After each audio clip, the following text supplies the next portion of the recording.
In today's video, I'm going to teach you how to remove vocals in a track in BandLab. We'll start right on the BandLab website. Open your browser and head to bandlab.com. If you aren't already signed in, click Login at the top.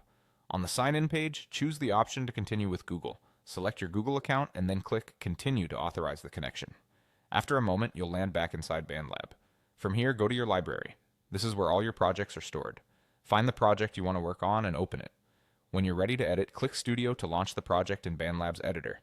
Give it a second to load, especially if your project is large. Inside Studio, locate the track that contains the full mix or the audio clip with the vocals you want to remove. Click that track to select it. Now right-click on the selected track to bring up the context menu. From that menu, choose Splitter. This is BandLab's built-in stem separation tool, and it can isolate elements like vocals from the rest of the mix. Note that Splitter is available for premium accounts only, so if you don't see the option, check your subscription status. Next, choose how many stems you want BandLab to create. Depending on the options shown, you can split into fewer stems, like vocals and accompaniment, or into more detailed stems, such as vocals, drums, bass, and other instruments. For vocal removal, make sure the option you pick includes a separate vocal stem. Confirm your choice, and BandLab will begin processing.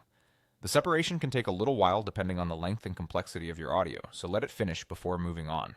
Once the audio has been separated, you'll see new layers appear in your project. Look for the vocal layer that Splitter created. To remove vocals from your mix, delete that vocal layer. After it's gone, what remains will be your instrumental. Play the project back to confirm that the vocals are no longer audible. If you notice faint vocal remnants, try lowering any residual vocal stem that might be blended in, or double check that you deleted the correct layer.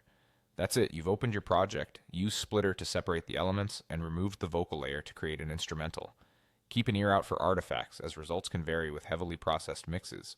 And consider saving your project under a new name so you can revisit the original if needed.